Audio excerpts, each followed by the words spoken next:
I drove 8 hours through a storm to surprise my daughter at her baby shower, carrying a gift that symbolized everything I hoped for our future.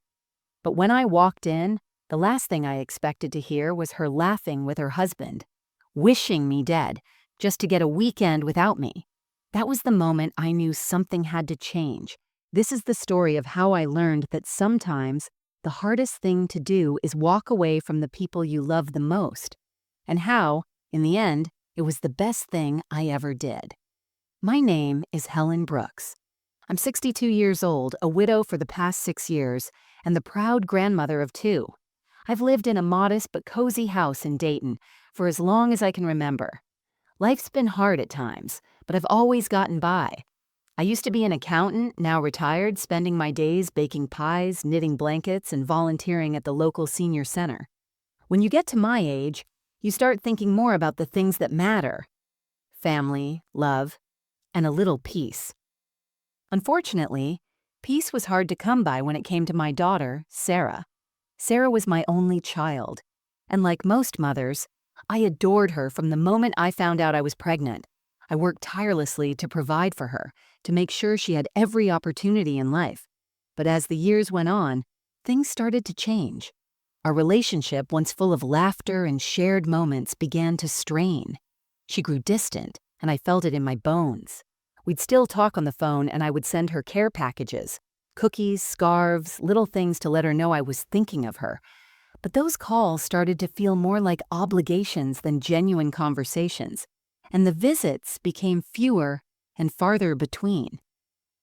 The cracks in our relationship started to widen after she married Tom, a man I wasn't sure I'd ever like.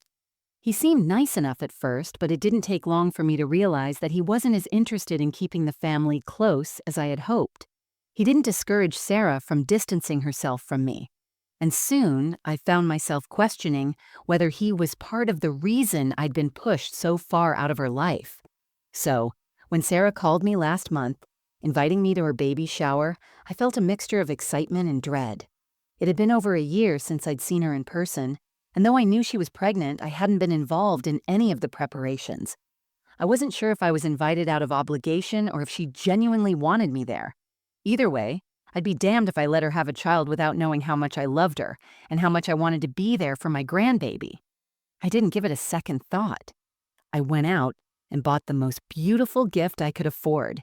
It was a vintage crib, one I found at a local antique store, painted a soft cream color with carvings that had been made by a craftsman who had long since passed away. I knew it would be perfect for the baby. After all, this wasn't just any baby. It was the grandchild I had been waiting for, the little one who might bridge the gap between Sarah and me. I wanted it to be special. When the day of the baby shower finally arrived, I dressed up as best as I could. I hadn't been out much recently, and I found myself standing in front of the mirror, adjusting my cardigan and fixing my hair, something I hadn't bothered to do in months. I was determined to look my best for my daughter's big day. I couldn't let her see the woman who'd been hurt for so long. I needed to show her that I was still strong, still her mother, and that nothing could take away the love I had for her. The baby shower was held at their home, a large, modern house on the outskirts of town. It looked nothing like the cozy little place I raised Sarah in. The moment I stepped inside, I could feel the distance between us. The decor was sleek and stylish, but there was a coldness to it, as if everything was in its place, but no warmth was truly welcome. I put on my best smile, though my heart was already heavy. The room was full of Sarah's friends, most of whom I didn't know. I nodded at a few familiar faces, but there was no warmth in their greetings, just polite smiles. I stood by the door for a moment, unsure of where to go, feeling like I didn't belong. Sarah spotted me almost immediately, and her face lit up. I could tell she was trying to be enthusiastic, but her eyes were distant, and the way she greeted me felt forced. "Mom, I'm so glad you could make it," she said, but her voice lacked the genuine warmth I remembered from our past. I hugged her, squeezing a little tighter than usual, hoping she'd feel the love in that embrace. I wanted her to know that no matter how much time had passed or how much had changed, I was still her mother, still here. The first few minutes were fine. I mingled, smiled, and played the role of the supportive mother. I talked to a few people, tried to find common ground, but all I could think about was how much I missed the closeness Sarah and I used to share. It wasn't just the distance that hurt. It was the emotional void that had come to define our relationship. As I was standing in the corner of the room, the gift in my hands, I overheard a conversation. A few women were chatting near the food table, and I wasn't trying to eavesdrop, but the words that reached my ears cut me deep. Sarah's voice, though muffled, was unmistakable. "I really didn't want her here," she said. "But I had to invite her. She'd never let me live it down." The words hit me like a slap to the face. She didn't want me there. I was an obligation, nothing more. My heart sank, and for the first time that day, I felt the weight of everything, her distance, the coldness, and the manipulation, crash down on me. I took a deep breath, holding back tears, but the sting didn't go away. I had spent so many years trying to hold on to the relationship, to nurture the love I thought we still shared, but it was all a lie. It wasn't just that she didn't want me at the baby shower. She didn't want me in her life at all. That's when I made a decision.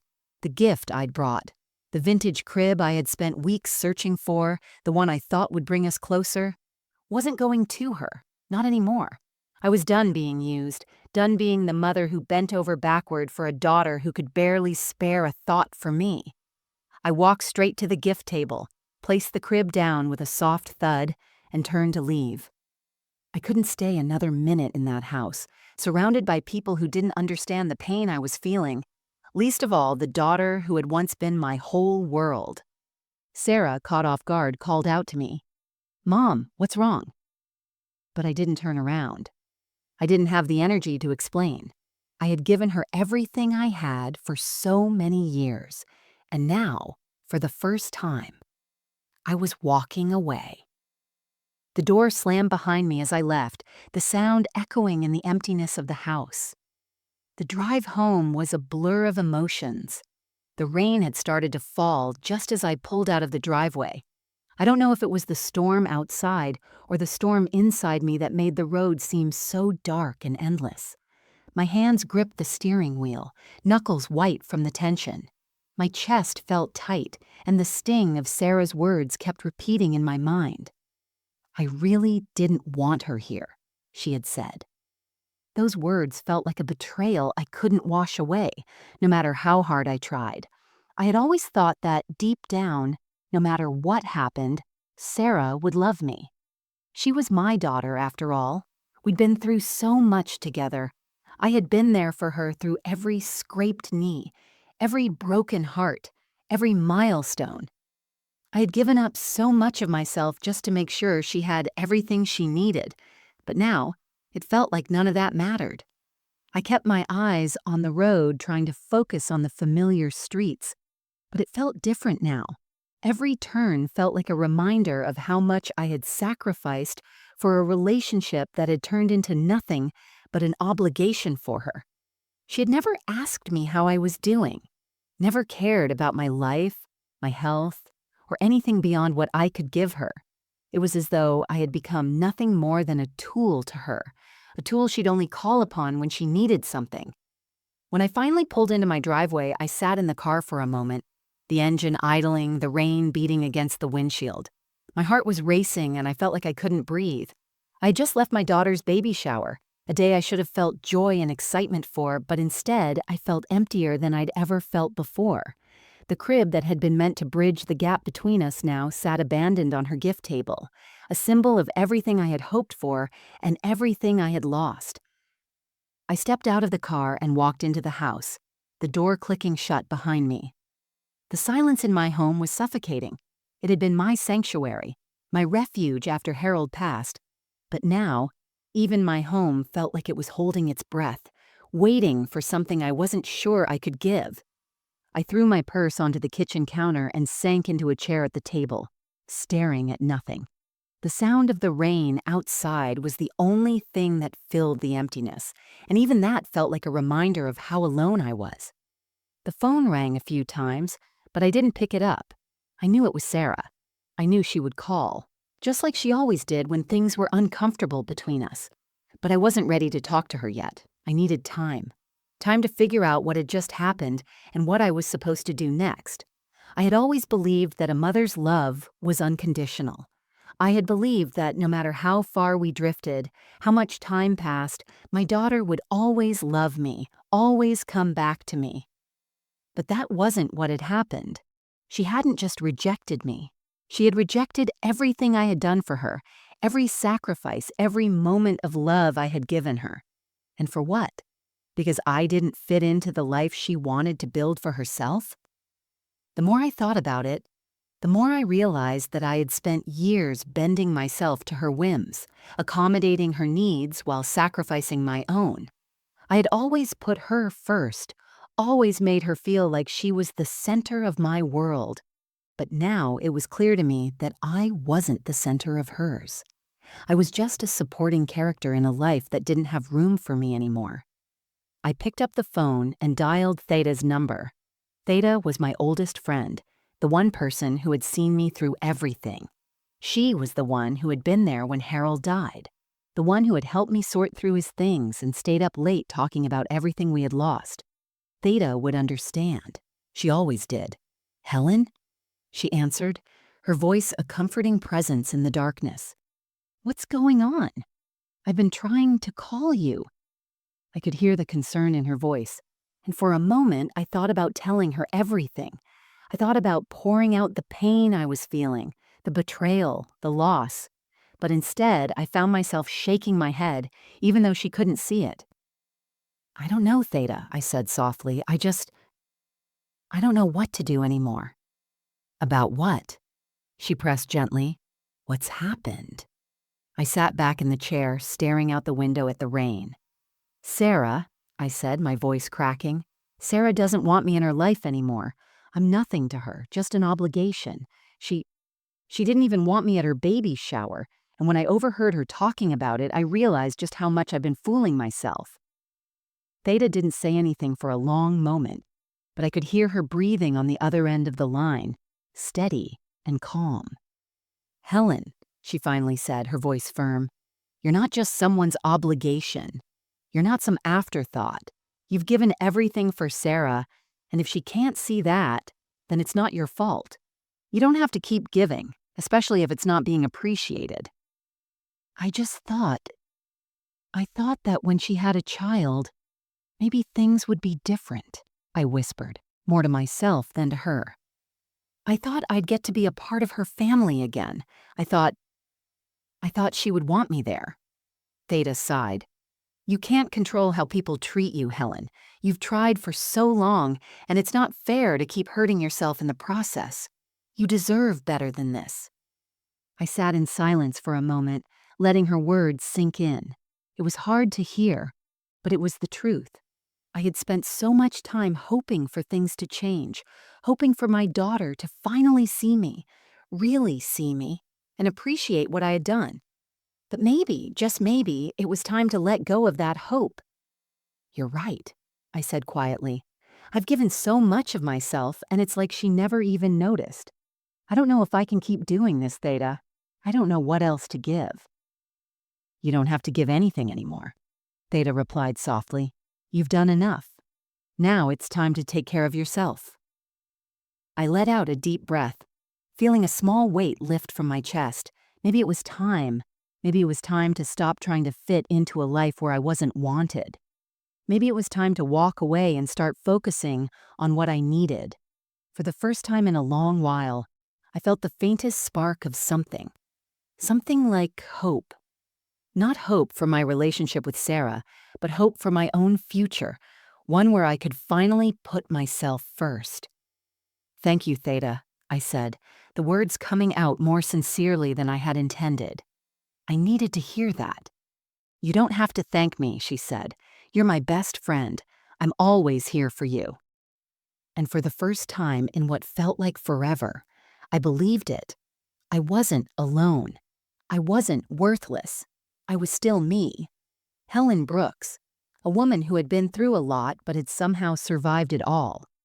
I ended the call, feeling the cool silence of my house settle around me again. But this time, it didn't feel quite so suffocating. I had a long road ahead of me, but maybe, just maybe, I could start walking it with my head held high. The next few days passed in a haze of quiet contemplation. I didn't call Sarah, didn't respond to her texts, which were as perfunctory as they were frequent. I knew she was trying to patch things up, but there was a distance now that felt irreparable. I had spent so many years adjusting to her needs, to the rhythm of her life, but now I was just trying to breathe again in my own space. I needed time to process what had happened, time to understand what I wanted next. For the first time in years, I wasn't waking up each day hoping for a message from her, hoping for an invitation or a moment of connection that felt real. I had been living for her approval, trying to fit into a mold she had long since cast for me. But now, I was starting to see things differently. The truth was there in the rain-soaked echoes of the baby shower. I wasn't just hurt. I was exhausted.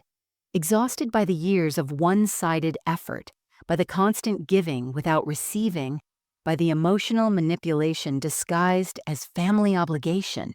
It had to stop. The phone rang again that morning, its shrill tone pulling me from my thoughts. This time, I didn't hesitate. I picked it up and pressed it to my ear, expecting to hear Sarah's voice. Still sweet, but laced with that familiar tension. But it wasn't Sarah. Hello, Helen. It was Theta again, calling like she knew I needed a little nudge. Yes, Theta, I said, trying to keep the frustration out of my voice.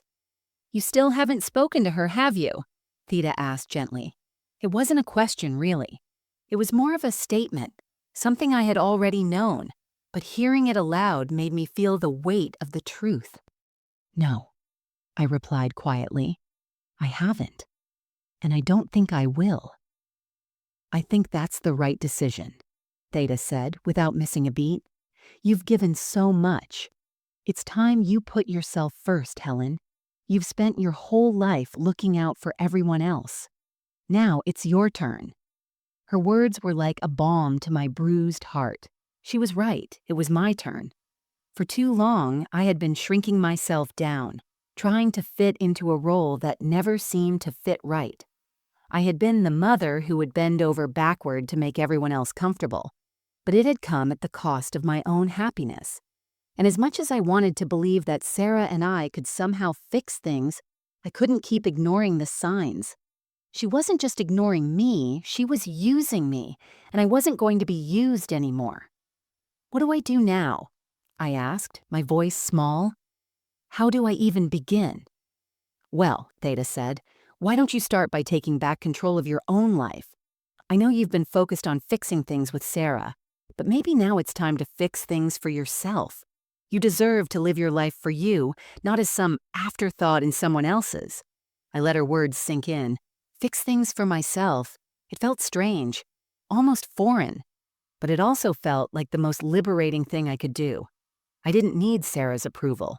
I didn't need her love if it came with strings attached, if it came with the expectation of constant sacrifice.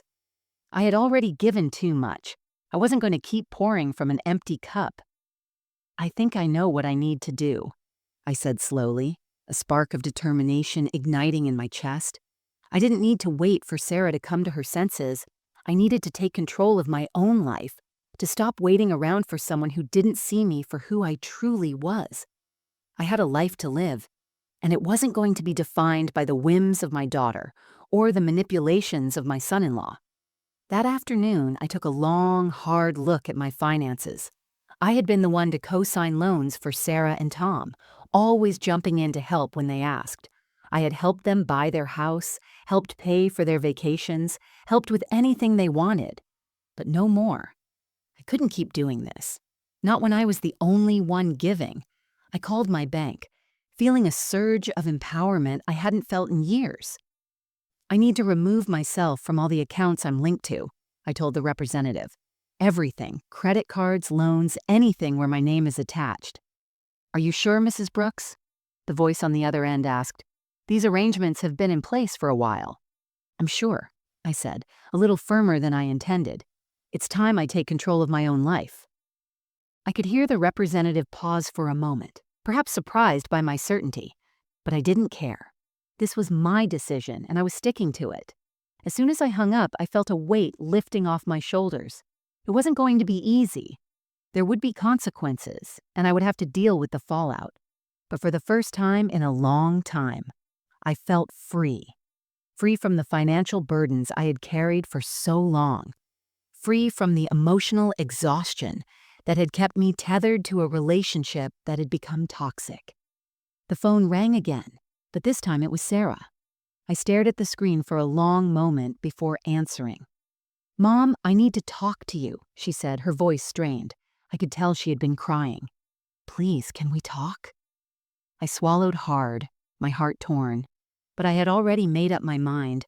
I wasn't going to be the same woman I had been. The woman who sacrificed everything for a daughter who couldn't even see her worth. It was time for me to speak my truth. "No, Sarah," I said, my voice steady but firm. "We need to talk, but not in the way you think." "What does that mean?" she asked, a little defensively. "It means I'm done being your emotional punching bag," I said, feeling a surge of confidence. "I've been there for you. I've given you everything I have, and it's never been enough. It's time I take care of myself now. I'm not going to keep pretending things are okay when they aren't." "Mom, She cut herself off, and for a brief moment I thought I heard something like regret in her voice. But I didn't let it soften me. I couldn't. "I'm not going to be there when it's convenient for you anymore, Sarah," I continued, my voice calm but resolute. "I'm done. You've used me, and I've let you. But not anymore. I'm taking my life back." There was silence on the other end of the line, and for a moment, I wasn't sure what she would say. But when she finally spoke, her words were laced with a mixture of guilt and defensiveness. "Are you really going to do this?" she asked softly, her voice cracking. "Are you really going to walk away from me?" "I'm not walking away from you, Sarah," I said, trying to keep my voice from breaking. "I'm walking away from the way you've treated me. And maybe that's the only way you'll ever learn to respect me." I hung up before she could say anything else, and for the first time in ages, I felt at peace. It was a small victory, but it was mine. I was finally standing up for myself, and I wasn't going to apologize for it. As I sat there in my living room, the rain outside began to lighten. The storm that had raged inside me was slowly clearing, and I could see the first glimpse of sunlight peeking through the clouds. The road ahead wouldn't be easy, but for the first time in a long while, I was ready to walk it. I didn't expect things to get better overnight. After all, when you've spent decades shaping your life around someone else's needs, stepping away from that role isn't easy, and it certainly doesn't come without consequences. But what I didn't expect was the intensity of the fallout. It wasn't just Sarah who would react. It was the whole system we'd built around our dysfunctional dynamic. The next few days felt like I was waiting for a storm that I knew was coming, but I wasn't sure how bad it would be. I stayed off the phone, kept my distance from the house, and went out for long walks. The house, which had once felt like a home, now felt like a battleground I didn't want to enter. Every phone call, every message from Sarah felt like an emotional landmine, and I didn't know how much longer I could avoid the explosion. Sure enough, it wasn't long before the messages started flooding in. The first one came late that evening. It was a text from Sarah.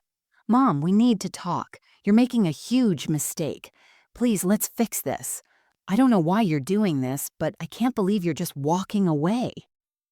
I stared at the screen for a long time before responding.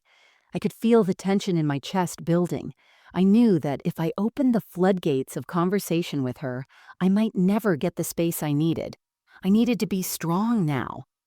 This wasn't just about setting boundaries. It was about saving myself from a relationship that had been toxic for too long. "Sarah, I'm not walking away from you. I'm walking away from a pattern that has been hurting me. You don't see it, but you've been using me for too long. I'm done being a fallback. I need space to breathe, to live without constantly being needed." I hit send and put the phone down, but not before my hands trembled with the reality of the words I had just typed. I knew it would hurt her, but I had to believe it was the only way she would ever learn, the only way I would ever learn to stop giving so much of myself. The next few days were filled with more texts, more calls, each one more desperate than the last. Sarah seemed to be spiraling, her attempts at manipulating the situation more blatant. "I'm sorry, I know I've hurt you, but I need you, Mom. I can't do this without you. Please, you're going to miss out on your grandchild's life." Those words stung, and I wanted to cave. I wanted to be the mother who said, "It's okay, I forgive you," and just slide back into my old role, the one where I allowed her to take and take without giving anything back. But I couldn't. I felt my resolve harden. It wasn't about being a mother anymore. It was about being a person who deserved respect, a person who deserved love without strings. And I had to believe that if I didn't stand up for myself, no one would. When I finally picked up the phone, it wasn't Sarah who called. It was Kent, the man who had been in the background for years, the one I never fully trusted but always tried to overlook. It was his voice that made my stomach churn as soon as I heard it. "Helen, we need to talk," he said in a tone that was far too calm, as if he were trying to sound reasonable, but I knew better. I could hear the underlying threat in his words.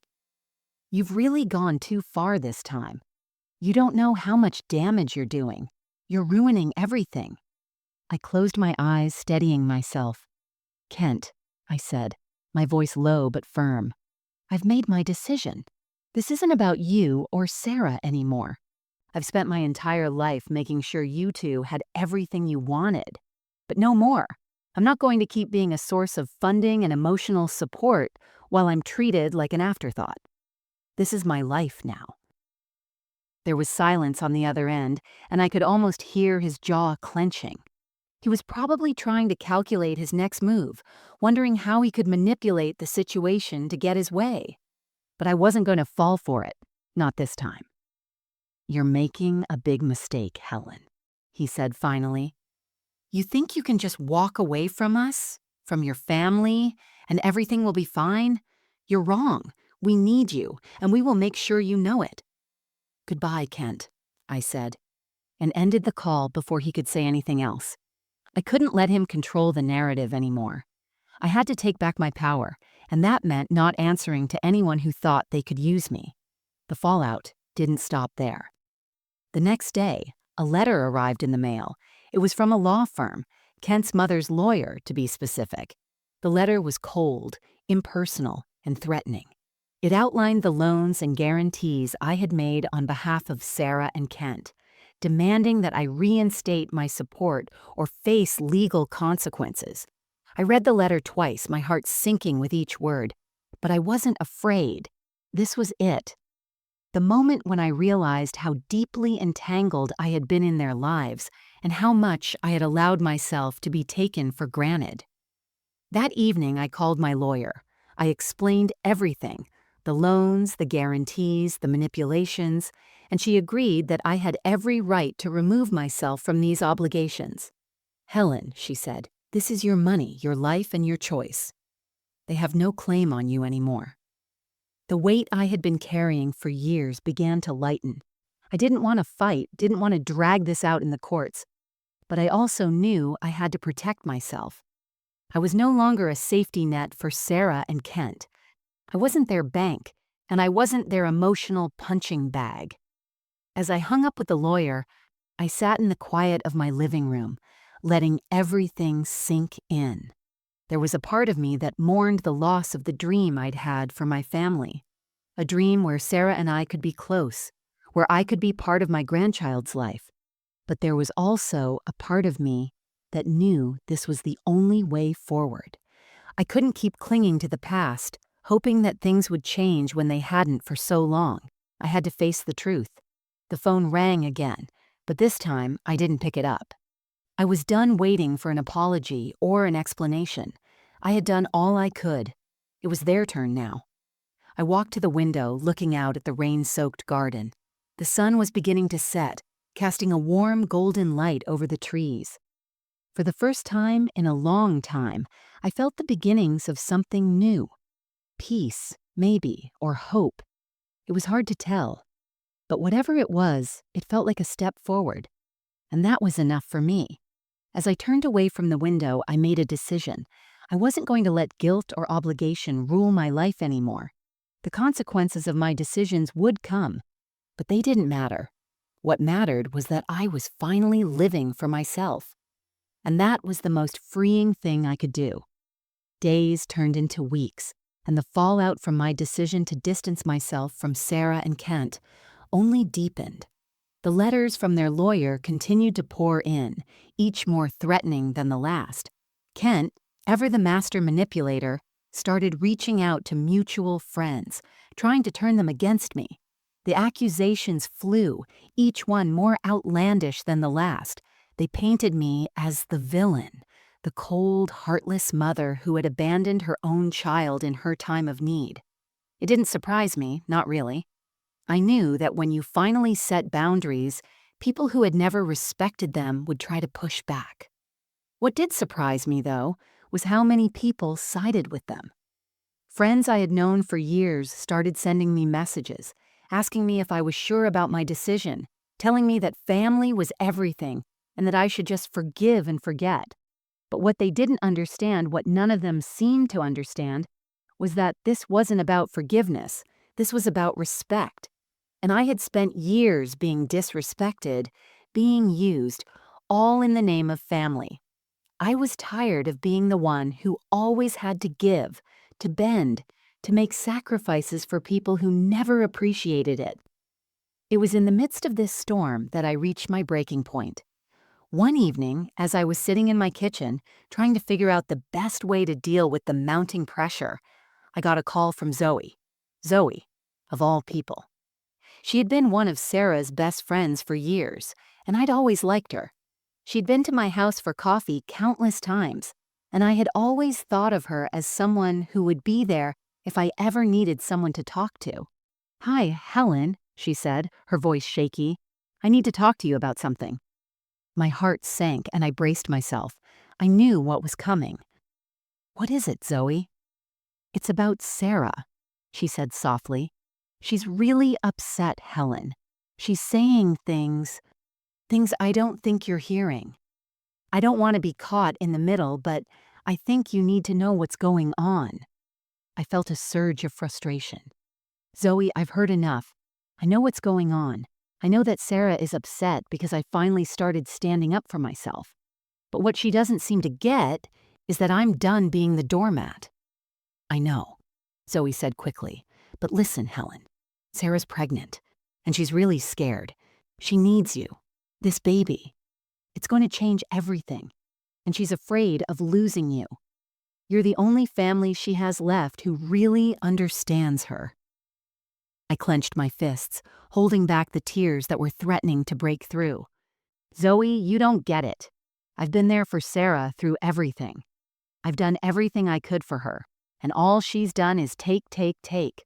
She never cared about me. She only cared about what I could do for her." There was silence on the other end of the line. For a moment I thought Zoe had hung up, but then she spoke again. "I know it's hard," she said quietly, "but I think you're both hurting. Maybe you should think about how you can rebuild this before it's too late." I closed my eyes, leaning my head back against the chair. I was so tired. I was tired of being the one who always had to be the bigger person, the one who always had to forgive. I was tired of being the one who was expected to make everything better, while no one ever thought to ask how I was feeling. "I don't know if I can, Zoe," I said softly. "I've given so much to this family, and all I have left is a broken heart. I'm not sure I can keep doing this." Zoe's voice was gentle, understanding. "You don't have to keep giving, Helen, but maybe, just maybe, it's worth one more try." I didn't respond right away. I didn't know what to say. I wanted to believe that rebuilding things with Sarah was possible, that maybe this time she would finally see me, finally understand what I had done for her. But the truth was, I wasn't sure. I didn't know if I could open myself up to that kind of hurt again. "I'll think about it," I said finally. "But I need time." Zoe didn't push. She just said goodbye and hung up, leaving me with my thoughts. I sat there in the quiet of my kitchen, the only sound the hum of the refrigerator and the occasional car driving by outside. The truth was, I was torn. There was a part of me that wanted to believe in the possibility of healing, in the idea that Sarah and I could repair our relationship. But there was another part of me, the part that had been hurt for so long, that was afraid to let my guard down again, afraid that if I did, I'd end up right back in the same place I had been before, empty, exhausted, and used. The next morning, I woke up early. The sun was still low in the sky, casting a soft golden glow through the window. For the first time in a while, I felt a small sense of peace. The storm wasn't over, but it was beginning to calm. I had made decisions, hard decisions, but I had to believe they were the right ones. I had always been the one to fix things, the one who smoothed over the rough edges and made everyone feel okay. But now, I wasn't sure that was enough. Maybe, for once, I needed to focus on fixing myself. I picked up the phone and called my lawyer again, asking her to begin the process of officially removing all my financial ties to Sarah and Kent. It was a hard step, but it was necessary. This was about reclaiming my life. Later that day, I drove to the senior center. It was one of the few places I felt completely at peace. I spent the afternoon volunteering, helping a few new residents settle in, and listening to their stories. They, too, had gone through their own storms. Divorce, loss, betrayal. But they had learned how to rebuild. They had learned how to start over. As I helped one of the women organize her things, she smiled at me and said, "You know, Helen, I've been through a lot in my life, but I've learned one thing. You can't keep trying to fix people who aren't willing to fix themselves." Her words stuck with me long after I left the center that evening. I didn't need to fix Sarah. I didn't need to be the one who always made everything better. What I needed to do was focus on myself. I needed to stop looking for approval from others and start believing in my own worth. I didn't know what the future held for Sarah and me. I didn't know if we would ever have the kind of relationship I once dreamed of. But I did know one thing for certain. I would no longer let myself be defined by what others needed from me. It was time to put myself first. And for the first time in years, I felt a sense of clarity. I was finally free. The weeks that followed were filled with a mixture of relief and uncertainty. I wasn't sure what to expect next, but I knew one thing for sure. I wasn't going to allow myself to be pulled back into the toxic patterns that had defined my relationship with Sarah. The lawyer had sent out the formal notifications, and the process of cutting my financial ties was well underway. The house felt quieter, the days longer, and for the first time in ages, I could hear myself think. I focused on filling my life with things that made me feel whole again. I rediscovered old hobbies I had pushed aside, like painting and gardening. I planted roses in the backyard, a flower that always reminded me of Harold. The scent of the blooms filled the air, and it brought a bittersweet peace, like I was finally reclaiming a part of myself that had been buried under years of giving. But even as I went about my days, the shadow of Sarah's absence loomed over me. There were moments when I would catch myself reaching for the phone to call her, to ask how she was, or to share something small that had made me laugh. The impulse was still there, still buried deep, but every time I reached for the phone, I would remember why I had made this decision. It wasn't easy. It wasn't something I had done lightly, but it was something I had to do. One afternoon, I found myself sitting on the porch, sipping a cup of tea, when I heard the familiar sound of tires crunching on gravel. My heart skipped a beat. I didn't need to look up to know who it was. The sight of her car in my driveway had become a rare and almost mythical event, but today it was real. Sarah. I felt a lump form in my throat, but I didn't move.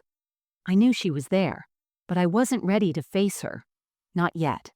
She hadn't contacted me for weeks, not after the last conversation we'd had. I had expected her to be angry or hurt, or perhaps even indifferent, but I never expected her to come here. Not like this. The knock at the door echoed through the house. I took a deep breath, steeling myself before rising from my seat and walking slowly to the door.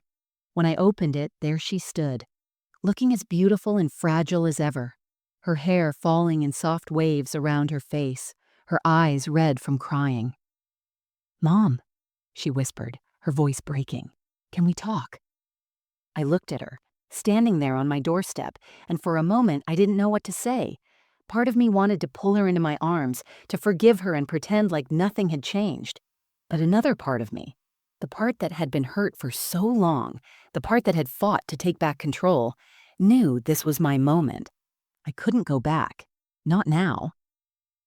"Come in," I said quietly, stepping aside to let her enter. We stood there for a moment, the silence thick between us. The past and the present collided in that space, and for the first time I realized how much I had changed. I wasn't the same woman who would drop everything for her. I wasn't the same woman who would beg for her love. "I'm sorry," Sarah said as she sat down on the couch, her hands twisting in her lap. "I didn't mean to hurt you, Mom. I didn't know how to ask for help, and then everything with the baby and Kent. I've been so scared. I didn't know how to handle it, and I just pushed you away. I was afraid you were going to judge me or that you wouldn't understand." I listened, my hands resting in my lap. It was hard to hear her speak like this, so raw, so vulnerable. But I had to be honest with myself. She was still the same Sarah, the same person who always expected me to fix things, to make them better. And for the first time in a long time, I could see that clearly. "I don't know if I can forgive you right now," I said quietly, my voice steady. "But I'm willing to try, not because I want to go back to what we had, but because I want something different. I can't keep giving to a relationship that doesn't value me, Sarah. I've spent so many years pretending things were fine, and I've been hurt more than you know." She looked at me, her eyes filled with tears, and I could see the weight of my words landing on her. I had never spoken to her like this before. I had always been the one to smooth things over, to make excuses for her behavior, to swallow my pain for the sake of our relationship. But that day, something shifted. I wasn't afraid to speak my truth anymore, and I wasn't afraid to face the consequences of doing so. "I know I've hurt you," she whispered, "and I know I've taken you for granted. But I don't want to lose you, Mom. Please, please don't shut me out." I could feel the familiar pull of guilt in my chest, but this time, it didn't have the same power it used to. I wasn't going to let it control me anymore. I wasn't going to be the person who kept sacrificing herself for someone who didn't respect her. "I'm not shutting you out, Sarah," I said softly. "But I need to know that you're willing to change. I need to know that you understand what you've done. I can't be the only one putting in the effort. I can't keep giving when there's nothing coming back." She nodded slowly, tears streaming down her face. "I'll change, Mom, I promise. I know I've made mistakes, but I'll work on it. I'll do whatever it takes to make things right between us." I didn't know if I could believe her. I didn't know if this was just another promise that would be broken. But for the first time, I didn't feel the need to rush. I didn't feel the need to make things right overnight. I was no longer looking for validation from her. I was no longer holding my breath, waiting for her love. "I'm not asking you to fix everything in one day," I said, standing up and walking toward the window. The rain had stopped, and the sunlight was beginning to peek through the clouds, casting a warm golden light on the garden. "What I'm asking for is honesty, respect, and the understanding that I'm not your emotional safety net anymore. If we're going to have a relationship, it's going to be a different one, and that starts with both of us." Sarah stood up and walked toward me. She didn't say anything at first, just stood there, her eyes searching mine. Then she took a step forward, her hands trembling, and for the first time in a long while, I saw her as the daughter I had once known. "I understand," she said quietly, "and I'll do whatever it takes to make it right." I didn't know what the future held for us. I didn't know if we could rebuild what had been broken or if things would ever be the same. But in that moment, I realized something important. I had stopped waiting for Sarah to change. I had stopped waiting for anyone to fix things for me. I was done being the one who always put others first. The sun was setting as we stood there, both of us unsure of what came next. But for the first time in a long time, I felt something close to hope. Not the kind of hope that clung to the past, but the kind that looked forward, that recognized that sometimes the most important thing you can do for a relationship is to set boundaries. And sometimes the only way forward is to start with yourself. I wasn't sure what would happen between us, but one thing was clear. I was finally standing up for myself. And that was a victory, no matter how small it seemed. We didn't have all the answers that day, but we had a chance to start again, and that was enough. In the weeks that followed, things between Sarah and me remained tense, but open. We didn't magically fix everything, and I didn't expect that we would. The past couldn't be undone, and the wounds we had inflicted on one another weren't going to heal overnight. But for the first time in years, I saw a small flicker of possibility. Sarah was trying, at least, and for that, I was grateful. But trying was never enough for me. I needed consistency. I needed to see change, not just hear promises. I spent my days in a kind of limbo, not quite moving forward, but not looking back either. The small steps I had taken to reclaim my life felt like a distant memory, swallowed up by the weight of trying to figure out what kind of relationship I could have with my daughter going forward. The phone calls were more frequent now, but the conversations were awkward, filled with pauses and careful words, as if we were both still testing the waters. One afternoon, I found myself sitting in my garden, my hands busy with the familiar rhythm of pulling weeds from the flower beds. The weather had started to turn warmer, and the roses I had planted were finally beginning to bloom. It was a quiet, meditative kind of task, one that required no thought, just the feel of the soil beneath my hands and the soft hum of the breeze through the trees. My phone buzzed in my pocket, pulling me out of my thoughts. I pulled it out, expecting another message from Sarah or one of her friends, trying to navigate this strange new reality we were creating. But it wasn't Sarah. It was from Theta. "Helen, it's time. You've given so much to this family, and you've earned the right to take a step back. You're not a doormat, and you're not anyone's emotional crutch. I know this isn't easy, but you've earned your peace. Don't let anyone tell you differently." I read the message twice before I allowed myself to smile. Theta had been right. It had been hard, more difficult than I ever thought it would be. But I had made a choice. I had made the decision to take back my life. I wasn't going to be anyone's backup anymore. And the truth was, I didn't need validation from Sarah or anyone else. I had lived for so many years, waiting for someone to appreciate what I was doing, only to realize that my worth didn't come from others. It came from me. Later that evening, I sat with a glass of wine, staring out at the backyard. The sun had dipped below the horizon and the stars were beginning to peek out. For the first time in a long while, I felt truly alone, but not in the way I had once feared. This kind of solitude was different. It wasn't a loneliness that weighed on me, but a freedom that I had never allowed myself to feel. I was no longer drowning in the expectations of others. I was finally and truly living for myself. Sarah called again that night, her voice hesitant but softer than it had been in weeks. "Mom, I've been thinking," she began, the words coming out in a rush. "I know I haven't been the best daughter. I know I hurt you. And I'm really sorry. I've been seeing someone who's helping me understand why I've acted the way I have, and I want to do better. I want to show you that I can be the daughter you've always wanted." I was quiet for a moment, letting her words sink in. It wasn't a perfect apology, and it didn't undo the years of pain, but it was something. It was more than I had heard from her in a long time. "I hear you, Sarah," I said, my voice calm. "I appreciate that you're trying, but it's going to take more than words. It's going to take time. I need to see that you're truly committed to making changes, and that starts with respect for both of us." "I understand," she said, her voice tinged with guilt. "I'll show you, I promise." And for the first time in a long time, I allowed myself to believe her. Not fully, not yet. But there was a flicker of hope in me, a quiet belief that maybe, just maybe, we could rebuild something, even if it wasn't what I had once imagined. It wouldn't be perfect, and it wouldn't be easy, but it would be ours. And that was enough. I hung up the phone, feeling a small sense of peace settle over me.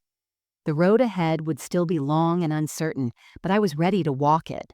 Not for Sarah, not for anyone else, but for me. The months rolled by, and things between Sarah and me slowly began to shift.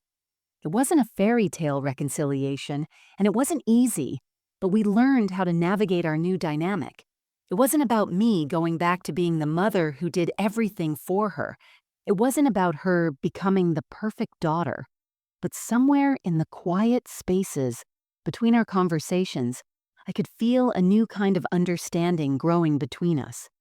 We both had work to do, but we were finally willing to do it. I focused more on myself.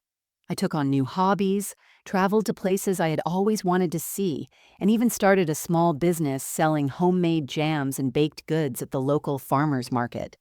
I realized that I had spent so much of my life pouring everything into other people that I had forgotten to take care of myself. I hadn't allowed myself to dream in years, and it was time to change that. One afternoon, while I was selling my jams at the market, I saw Sarah walking toward me. She had come alone, without Kent, without any of the pressure I had been so used to. She smiled shyly as she approached, holding a small bouquet of wildflowers she had picked from the field near her house. "Hi, Mom," she said softly, her voice warm but uncertain. "I thought I'd come see you. I know it's been a while, but I wanted to check in. I've been thinking about everything, and I'm proud of you. You've really changed, and I think I'm starting to see what you meant." I smiled at her, my heart swelling with something close to hope. "I'm proud of you too, Sarah. I'm proud of us." She looked down at the flowers and then back up at me. "I don't know where we're going from here, but I want to keep trying. I want to build something real, Mom. No more pretending." It was a simple statement, but it meant everything. We didn't have all the answers, and we weren't going to fix everything overnight. But we had a chance now, a chance to build something better, something based on honesty and respect. As I watched her walk away, a quiet contentment settled over me. I didn't need her to be perfect, and she didn't need me to be perfect. All we needed was to be real. And for the first time in a long time, I felt like I could breathe.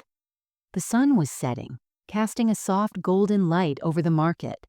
The world was quiet, and for the first time in years, I felt like I was exactly where I was meant to be, right here, in this moment with a future full of possibilities stretching out before me.